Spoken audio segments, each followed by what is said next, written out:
하나님의 큰 은혜와 사랑이 함께 하시기를 축원합니다.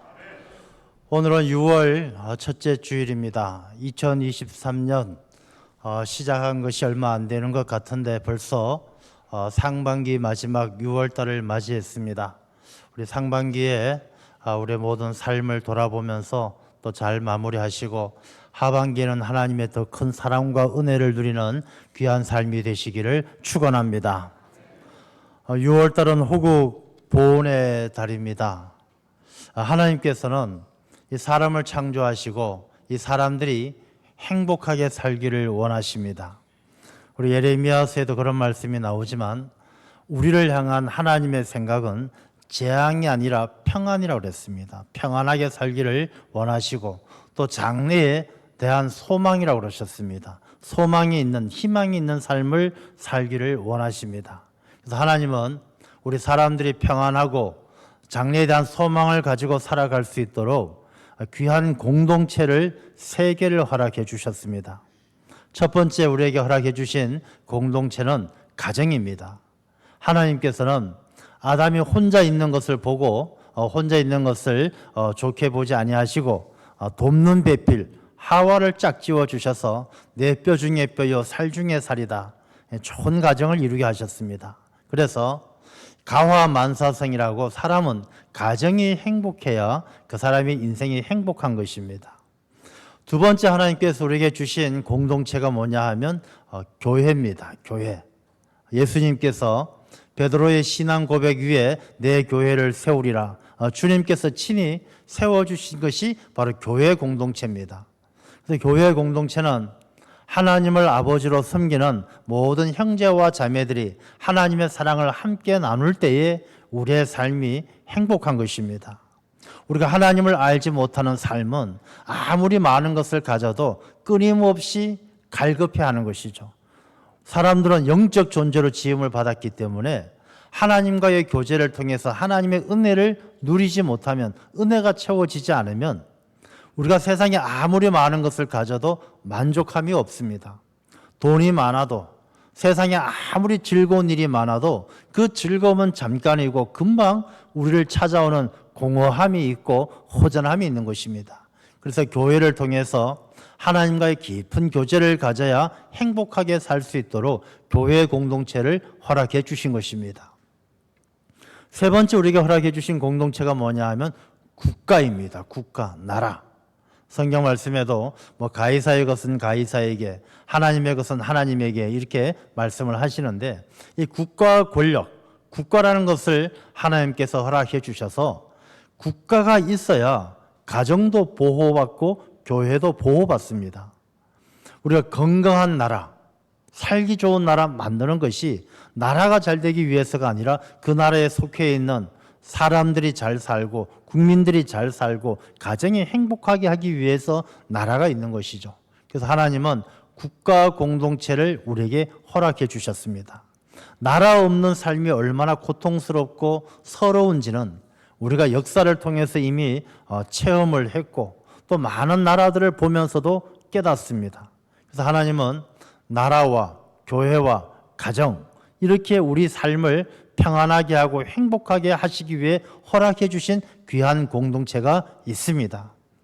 우리 호국 보훈의 달을 맞이해서 특별히 이번 한 달은 호국 보훈의 달이란 것을 기억하면서 이 나라에 대한 고마움, 이 조국에 대한 소중함을 우리가 늘 기억하고 우리의 조국을 위해서, 남과 북이 하나 되는 그날을 위해서, 우리 민족의 복음화를 위해서 뜨거운 마음을 안고 기도해야 될 줄로 믿습니다. 여러분, 나라가 어려우면 그 사람들의 삶이 얼마나 불행한지 우리가 똑똑히 보고 있습니다.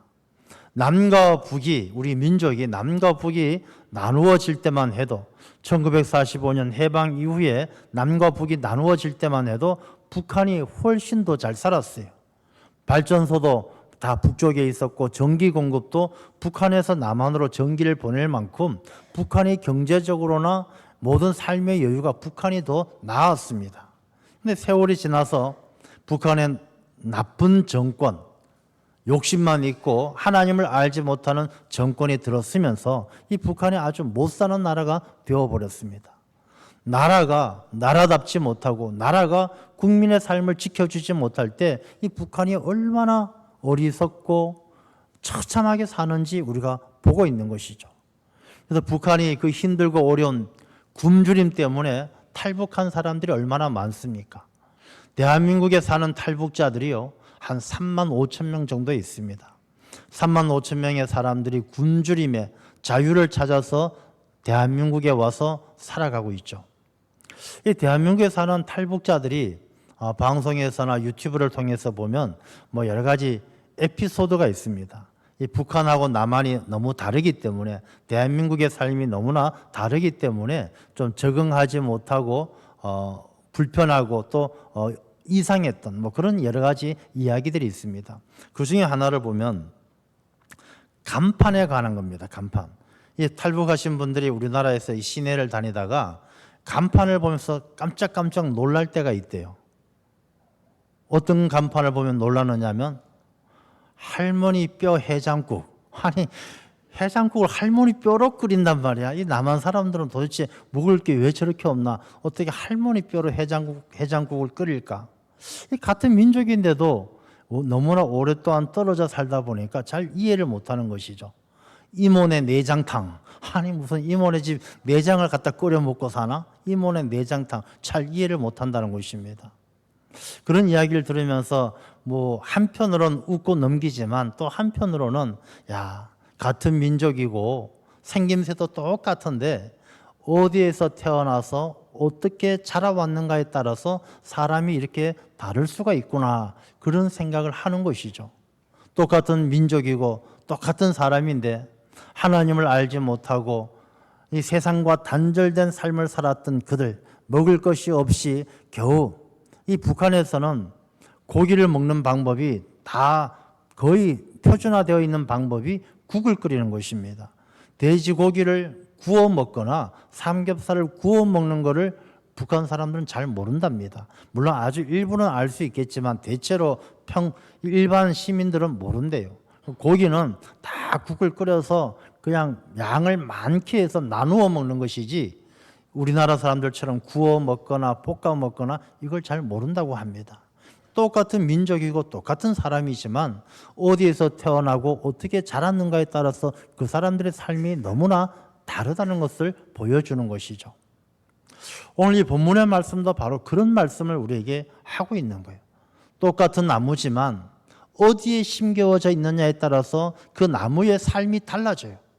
물가에 심겨진 나무는 어떤 더위가 오고 어떤 가뭄이 찾아와도 상관없이 잎이 청청하고 결실이 그치지 아니하는 아주 풍성한 나무가 되는데, 이 물가로부터 멀리 떨어진 사막에 있는 나무는 떨기나무 같아서 잎도 없고 가시만 남아서 그 주변의 사람들이 얼씬도 못하고 가까이 오는 사람들에게는 상처만 주는 떨기나무 같은 존재가 된다라는 것입니다. 그래서 이 말씀을 우리가 함께 오늘 나누어 보려고 하는데, 이 말씀이 우리에게 어떤 의미가 있는가를 잘 깊이 깨달아야 됩니다. 이틀 전에 인도에서 열차 사고가 있었습니다. 열차 충돌 사고가 있어서 한 300명이 사망을 하고 한 1000여 명이 부상을 당하는 아주 대형 사고가 생겼습니다. 그 대형 사고가 왜 생겼느냐? 기차가 막 가는데 여기에서 일하시는 분들이 신호를 보냈는데 이 신호를 잘 못 본 거예요. 이 신호를 보고 이 철로를 변경해서 옆길로 가야 되는데 이 철로 변경을 하지 않고 그냥 가다가 이 오는 기차하고 충돌을 해서 많은 사람이 죽은 것이죠. 여러분, 오늘 이 말씀을 통해서 하나님께서 내게 주시는 신호가 무엇인지 똑똑히 보고 잘 깨닫는 시간 되시기를 축원합니다. 하나님의 말씀을 들을 때는 말씀 속에 내게 주시는 하나님의 신호가 있어요.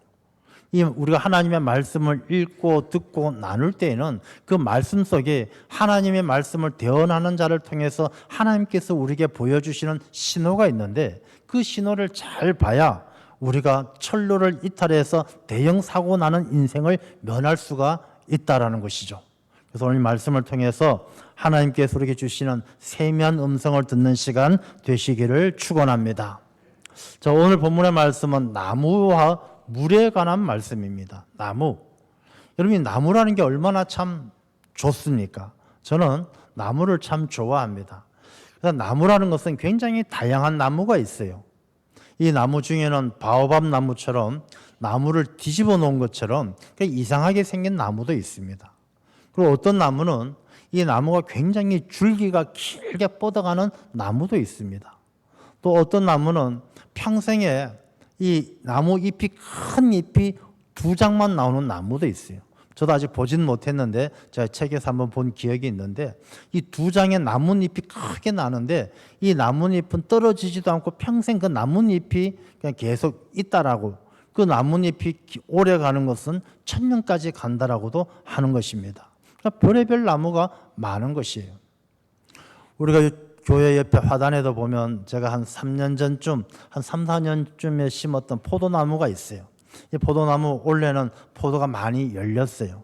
이 포도나무도 보면 아주 가냘프게 조그만 나무를 심었는데 그 나무 줄기가 얼마나 길게 뻗어가는지 모릅니다. 그리고 그 연약한 나무 줄기에 포도송이가 또 얼마나 많이 달리는지 모르겠습니다. 나무란 게 굉장히 다양하고 이 나무는 많은 사람들에게 기쁨을 줘요. 그래서 나무는 잎이 무성해서 사람들이 그 나무 밑에 그늘에서 쉴 수 있게도 해줍니다. 그리고 이 나무는 열매를 맺어서 배고픈 사람들에게 열매를 먹을 수 있게도 해줍니다. 그 나무는 죽어서 나무가 잘려지면 끝나느냐? 또 그 나무는 목재가 되어서 의자가 되어서 누군가 앉아서 쉴 수 있도록 만들어주고 침대가 되어서 누군가 잠들 수 있도록 만들어주는 게 나무죠. 그러고 보니까 나무가 참 소중합니다. 나무만큼 소중한 것이 사람이죠. 이 사람이 오늘 본문의 말씀에 나무는 사람에 대한 비유인데 이 사람도 다양한 사람이 있어요. 다 어떤 사람은 잘생기고 못생기고 크고 작고 남자 여자 뭐 별의별 다양한 사람들이 있지만 그 모든 나무들이 다 소중한 것처럼 소중하지 않는 사람들이 없어요. 그 나무의 잎이 소중하듯이 그 사람의 말이 소중하고 그 사람의 행동이 소중하고 그 나무의 열매가 소중하듯이 그 사람의 삶에 얻은 결과물들이 다 유익하고, 나무가 죽어서 의자가 되고 침대가 되듯이 사람은 죽지만 그 사람이 살아있는 동안에 만들어 놓았던 수많은 업적들은, 수많은 기술들은 또 자자손손 많은 사람들에게 아주 좋은 영향을 미치면서 이 좋은 나무처럼 좋은 사람들은 끊임없이 계속되어지는 사랑을 받게 되는 것이죠. 자, 그런데 이 나무가 이렇게 잎도 중요하고 나무도 중요하고 열매도 다 중요하지만 이 나무가 재구실을 하려면 나무가 잘 자라야 돼요. 사람이 소중하지만 사람이 재구실을 잘 하려면 다른 사람에게 선한 영향력을 미치고 다른 사람에게 기쁨을 주려면 이 나무가 잘 자라야 돼요. 잘 자라는 조건이 뭐냐? 오늘 본문의 말씀은 물이에요, 물.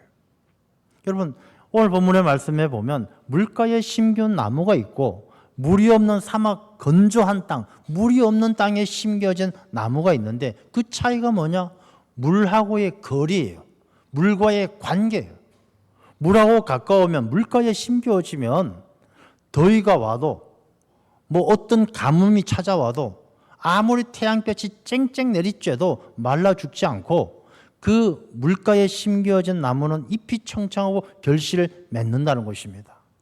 그런데 이 물가와 멀리 떨어진 사막에 있는 나무는 떨기나무 같이 가시나무가 되어서 이게 주변에 어떤 다른 누가 오더라도 찔러대고 상처 주고 그 가시나무에는 그늘이 없어서 사람이 찾아오지 않는 그런 존재가 되고 만다는 것입니다. 차이가 뭐냐?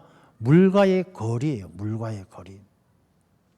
여러분, 생명의 신비, 이 생명의 신비는 태어날 때 탄생의 신비가 있고 자랄 때 성장의 신비가 있고 나중에 결실, 열매 맺는 신비가 있어요.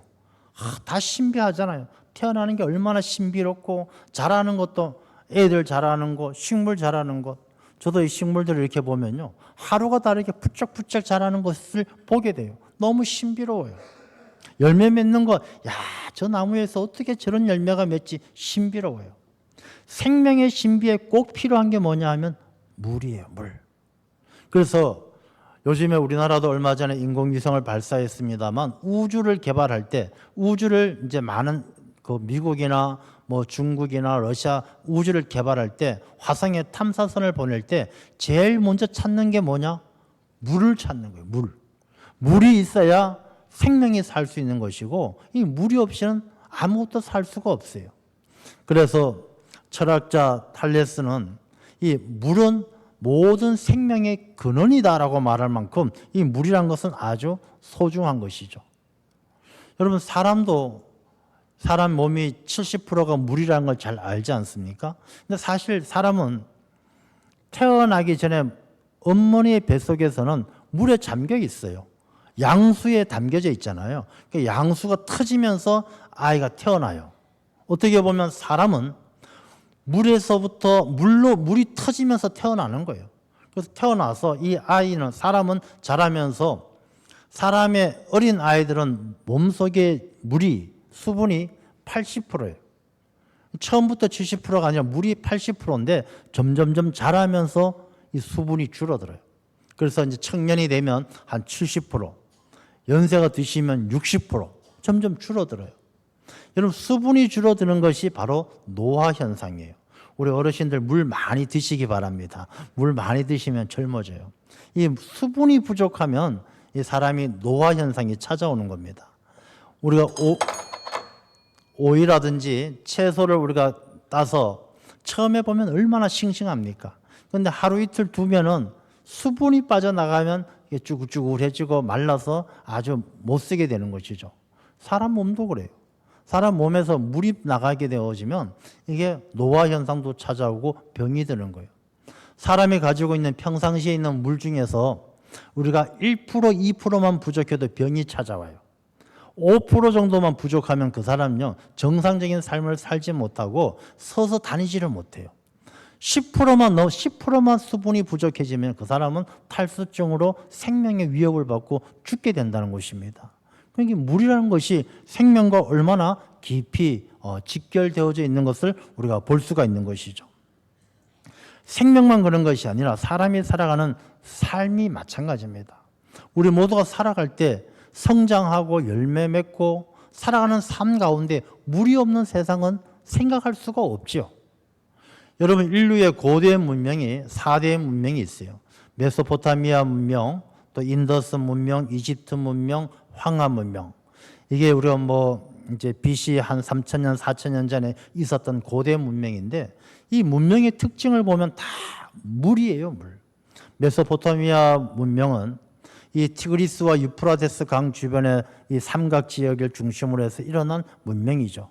거기에 바벨론이란 도시 국가가 세워지고 아브라함의 고향도 거기에요. 이 메소포타미아 문명. 이집트 문명은 나일강이죠, 나일강. 나일강은 세상에서 제일 긴 강이 나일강이에요. 그래서 이집트는 나일강의 선물이다라고 이야기할 만큼 나일강 때문에 이집트 문명이 만들어졌어요. 근데 지금 아프리카에서는 나일강 때문에 물의 전쟁이 시작되고 있죠. 이 나일강이 에티오피아부터 해서 루안다, 나일, 이집트까지 굉장히 긴 강이 나일강인데 요즘 에티오피아의 그 나일강 상류에 댐을 만들면서부터 막 지금 서로 그 하루에 물을 못 쓰게 되니까 이 물 때문에 전쟁이 나는 거예요.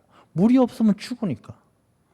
인더스 문명, 하라파 문명, 인도 문명도 인더스 강 때문에 강줄기 때문에 인도 문명이 생기는 거예요. 황하 문명, 중국 문명도 우리 중국의 황하강, 이 황하강을 따라서 문명이 생기는 거예요. 그럼 물이라는 것을 생각해 보면 생명과 직결되고 삶과 직결되어져서 이 물이 없으면은 사람들이 살아갈 수가 없고 생명이 존재할 수도 없는 것이죠. 그래서 나무와 물, 정말 불가분의 관계예요. 나무가 사람이라면 이 물은 우리가 정말로 소중하게 살아가는데 가장 소중한 게 물이다라고 볼 수가 있습니다. 그런데 우리가 나무를 생각할 때 나무는 여기도 나무가 있습니다만 화분 안에 들어가 있는 부분이 있고 화분 위에서 보여지는 부분이 있어요. 그럼 저 나무를 저는 그렇게 이해합니다. 나무가 사람이라면 이 흙 속에 묻혀 있는 부분은 그 사람의 영혼이다. 영적 부분이고 내면의 세계고 그 다음에 드러나고 보이는 부분은 외면, 보이는 유형, 우리 눈에 보이는 삶이다. 이렇게 생각을 합니다. 그래서 이 말씀을 가만히 생각해 보면 우리가 잎이 청청하고 결실이 그치지 아니하는 것은 우리가 굉장히 복된 삶을 누리는 것인데, 잎이 청청하고 결실이 그치지 아니하는 복된 삶을 살기 위해서 성경 말씀은 야, 나무에다, 저 보이는 나무에다가 갖다 물을 뿌려라, 뭐 나무에다가 뭐 금가루를 뿌려라, 그러면 나무가 잘 살 것이다, 이게 아니라는 것이죠. 우리가 이 세상에서 잎이 청청하고 결실이 그치지 아니하는 행복한 삶을 살기를 원하는데, 풍성한 삶을 살기를 원하는데, 그런 삶은 육신에다가 막 돈가루를 뿌리고 금가루를 뿌리고 뭐 아주 맛있는 설탕물을 바르고 그렇게 해서 나무가 잘 되지 않는다는 거예요. 진짜 그 나무가 잘 되기 위해서는 드러나고 있는 것이 아니라 보이지 않는 그 영혼의 뿌리가 물에 닿아져 있는, 물가에 닿아져 있는 그 삶이 우리 삶 가운데 잎이 청청하고 결실이 그치지 아니하는 잘 되는 일의 근본이다라는 것을 말씀해 주고 있는 것입니다.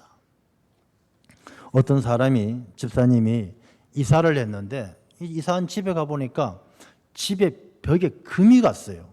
벽에 금이 가가지고 이 벽에 금이 간 것을 사람 기술자를 불러서 고칩니다. 그러다 시멘트를 바르고 페인트를 딱 칠해가지고 깔끔하게 했습니다. 근데 해놓고 한 몇 달 지나고 나니까 그 벽에 또 금이 가는 거예요. 벌어진 곳이 또 벌어져요. 이 벌어져서 또 사람을 불러서 다시 시멘트를 바르고 벽지를 바르고 페인트 칠하고 수리를 했어요. 또 몇 달 지났는데 또 그런 일이 생기는 거예요. 그럴 때 찾아온 기술자가 그런 이야기합니다. 사장님, 이 집은 아무리 벽지를 바르고 시멘트를 발라도 이 집 기초 공사가 잘못됐기 때문에 이 집을 다시 짓지 않는 한 이게 될 수가 없습니다. 아무리 벽을 뭐 시멘트를 바르고 아무리 교정을 해도 이 집 자체의 기초가 잘못돼서 뒤틀려 있기 때문에 시간이 지나면 이게 또 벌어집니다. 그렇게 이야기하더란 것입니다. 여러분, 나무도 그렇고 집도 그렇고 인생도 그렇습니다. 우리가 이 보이지 않는 기초, 우리 삶의 뿌리가 되는 내 영혼이 자리를 잘 잡지 않으면 우리 삶이 결코 행복할 수가 없는 것입니다. 저는 요즘에 뉴스를 통해서 그 여자애가 있잖아요. 이름이 정은정인가 같은 그 사람을 죽여서 TV에 나왔던 23살짜리 아이. 그 아이가 이제 그 TV에 나와서 공개됐는데, 제가 그 기사를 보면서 어떤 기사가 참 마음이 아팠냐 하면은, 이 아이가 고등학교를 졸업하고 5년 동안은 뭐 취직도 안 하고 한 번도 대외적으로 사람을 만난 적이 없대요. 그래서 그 아이의 핸드폰을 봤더니 핸드폰에는 외부 사람하고 통화한 기록이 하나도 없더란 것입니다. 친구도 없고 전화하고 통화하는 사람도 없다는 것입니다. 그 이야기를 들으면서, 물론 그 아이가 정신적인 문제가 있고 뭐 여러 가지 문제가 있겠지만 그 문제를 치료하거나 고치기 위해서 아무도 그 사람에게, 그 주변에 사람이 없었다라는 것. 이 아이가 오늘 말씀에 나오는 것처럼 사막 건조한 땅에 가시나무처럼 떨기나무처럼 그렇게 바짝바짝 말라 죽어가고 있었던 사람이었다라는 것을 이렇게 생각하게 되어지니까 너무 마음이 아픈 거예요. 누군가가 그 아이에게 손을 내밀어 정신과 치료를 받게 해주든지, 신앙을 갖게 하든지, 예수님을 만나게 하든지, 그 아이를 물가로 자꾸만 끌어냈다라면, 물가로 가까이 올 수 있는, 물가에 심겨진 나무처럼 그렇게 이끌어 주었다라면 적어도 그런 삶을 살지는 않았지 않았을까, 그런 생각을 해보니까 매우 안타까운 마음이 드는 것입니다. 자, 그러면 우리가 이 나무 같은 인생, 우리가 뿌리 같은 내 영혼이 물가에 심겨져야 된다는 말씀을 하고 있는데, 그러면 물가에 심겨진 나무는 다 잘 되느냐?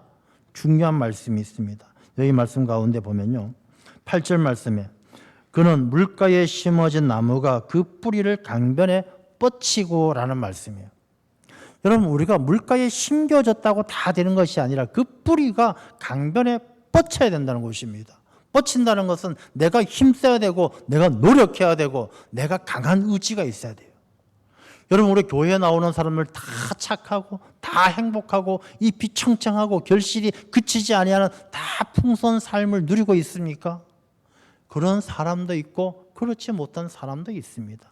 그 차이가 무엇이겠습니까? 그 뿌리가 강변에 뻗쳤느냐, 그 강변이 강변에 뿌리가 뻗치지 아니하고 뿌리가 잘려 있느냐, 거기에 다른 차이라는 것입니다.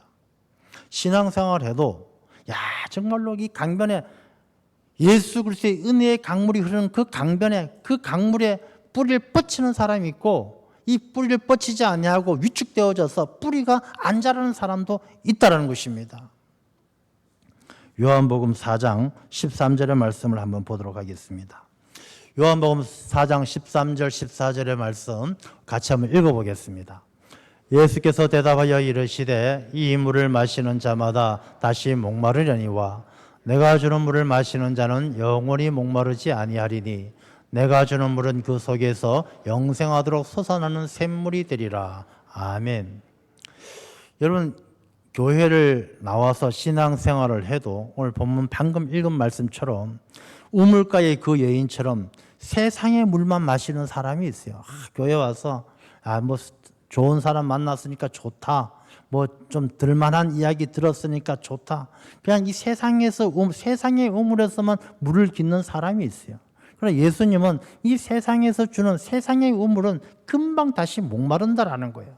내가 은혜 받은 것 같지만 금방 돌아서면 다 잊어버리고 다시 목마른다는 것입니다. 그러면 어떤 사람이 되어야 되느냐? 예수 그리스도께서 주시는 영원히 목마르지 않는 영원한 샘물, 영원히 샘솟는 그 샘물을 마시라.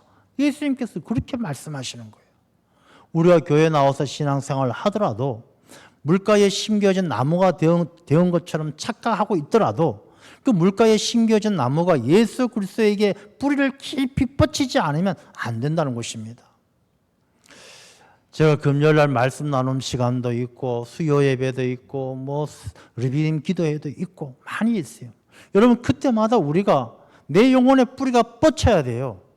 우리가 기도의 자리에 내 영혼이 뿌리가 뻗쳐야 되고, 내가 말씀 공부하고 말씀 나누는 시간에 내가 예수 그리스도의 은혜를 사모하면서 내 영혼의 뿌리가 뻗쳐야 그 사람의 삶이 잎이 청청하고 결실이 그치지 아니하는 복된 삶이 되는 것이지, 내 뿌리를 뻗치지 않으면 아무리 물가에 심겨져도 그 나무는 자라지 않습니다.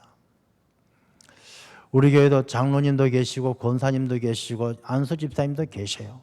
여러분, 이 직분은요, 하나님께서 여러분의 삶을 물가에 가까운 데 옮겨 심어 놓는 것과 같은 거예요.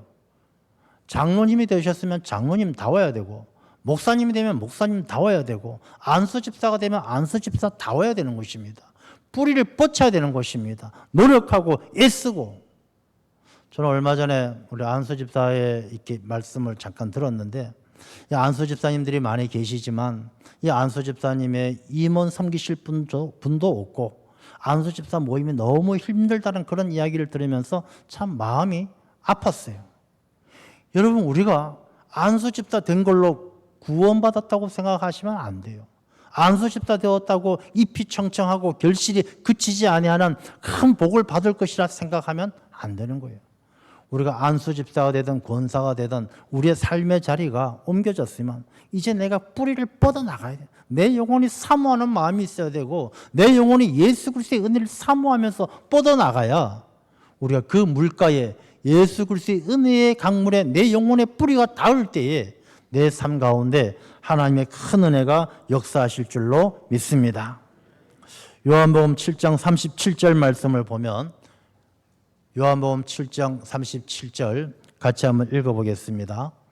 명절 끝날 곧 큰 날에 예수께서 서서 외쳐 이르시되 누구든지 목마르거든 내게로 와서 마시라. 아멘. 예수님은 누구든지 우리가 예수님에게 내 영혼의 뿌리를 뻗어서 예수 그리스도로부터 은혜의 강물을 마시기를 원하셔요. 여러분, 교회의 머리는 누구십니까? 예수님이에요. 교회는 무엇입니까? 예수님의 몸이에요. 에스겔서에 보면 성전에서 흐르는 강물이, 그 조금씩 흘러나오는 강물이 나중엔 사람이 헤엄칠처럼 많아지고 나중에서 죽은 바다도 살리는 역사가 일어나는 것이 성전에서부터 흘러나오는 물이에요. 여러분, 그러면 우리가 나무가 뿌리를 뻗어야 될 곳이 어디겠습니까?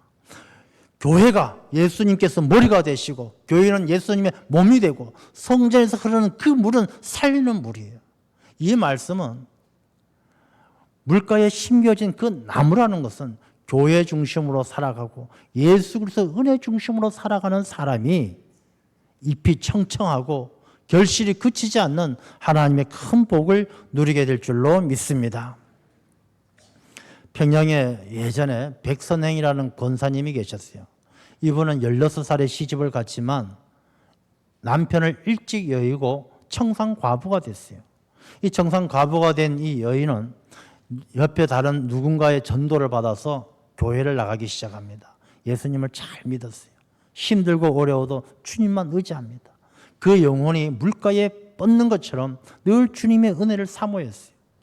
하나님께서 이 여인에게 큰 복을 주셔서 이 여인은 과부의 몸이었지만 바느질을 했지만 이 바느질이 솜씨가 좋아서 아주 돈을 많이 벌었어요.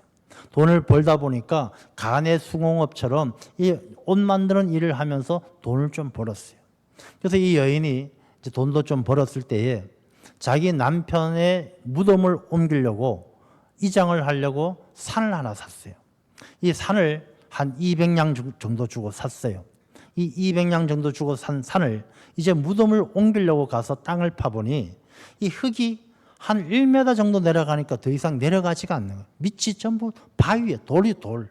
완전 돌산을 산 거예요. 그러니 이 백선생이라는 이분이 사기를 당한 거예요. 야, 화가 나지만 그래도 내가 사기당한 게 낫다. 하나님, 그래도 없는 사람, 가난한 사람이 사기를 당했더라면 얼마나 힘들었겠습니까? 그래서 나는 하나님의 은혜를 주셨으니 내가 이만하게 사니 내가 사기당하는 게 낫습니다. 그렇게 생각하고 감사하는 마음으로 그냥 뒀어요. 한 4, 5년이 지났어요. 누군가 찾아옵니다.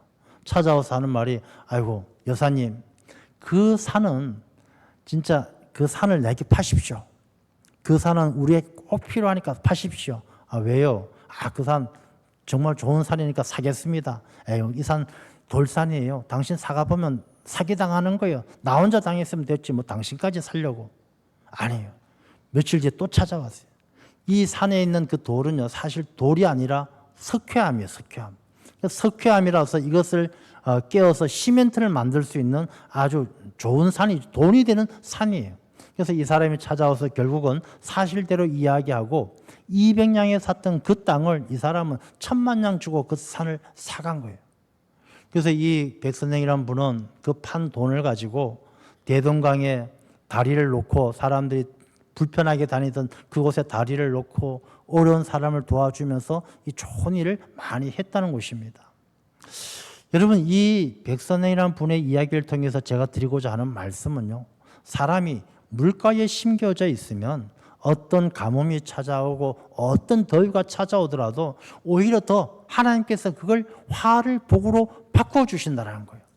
여러분, 나무가 광합성을 해서 영양분을 만들어서 과일을 당도를 높이고 좋은 과일을 만들잖아요. 이 뿌리가 물가에 닿아 있는 나무는요, 햇볕이 뜨거우면 뜨거울수록 당도가 높아져요. 그러나 이 뿌리가 물가에 닿아져 있지 않는, 뿌리가 물에 닿아져 있지 않는 나무는 햇볕이 뜨거우면 말라 죽어버리는 거예요. 똑같은 햇볕이지만, 똑같은 우리 인생의 시련과 역경이 찾아오지만 내 영혼의 뿌리가 주님께 깊이 닿아 있어서 주님으로부터 영원히 목마르지 않는 생명수를, 예수님께서 말씀하시잖아요. 나는 생명의 물이다.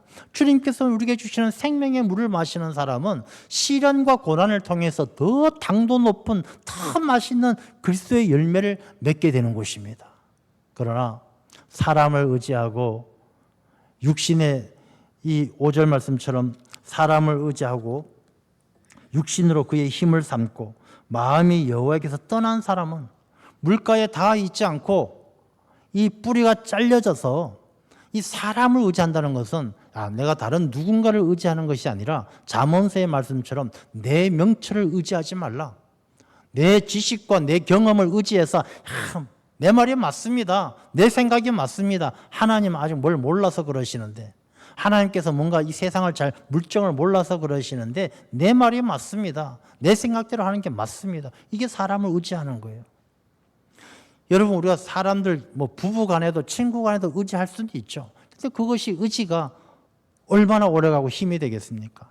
옛날에 친구에 보면 유호성이하고 장동건이가 어릴 때부터 막 자란 친구잖아요. 정말 죽기 살기로 친구예요. 근데 나중에 어떻게 됩니까? 그 유익, 돈 앞에서 싸우잖아요. 야, 하와이나 좀 갔다 와라. 네가 가라 하와이. 뭐 이러잖아요. 장동건 칼에 맞아 죽으면서 뭐라 그럽니까? 그만해라. 많이 먹었다 아이가. 칼에 찔려 죽잖아요. 세상에 의지할 사람이 누가 있겠습니까? 사람을 의지하고 육신의 능력을 힘으로 삼는 사람은 사막 땅에 살아가는, 건조한 땅에 살아가는 떨기나무처럼 아무것도 남지 않는다는 것입니다. 우리는 물가에 심겨진 나무처럼 예수 그리스도의 은혜를 사모해야 될 줄로 믿습니다.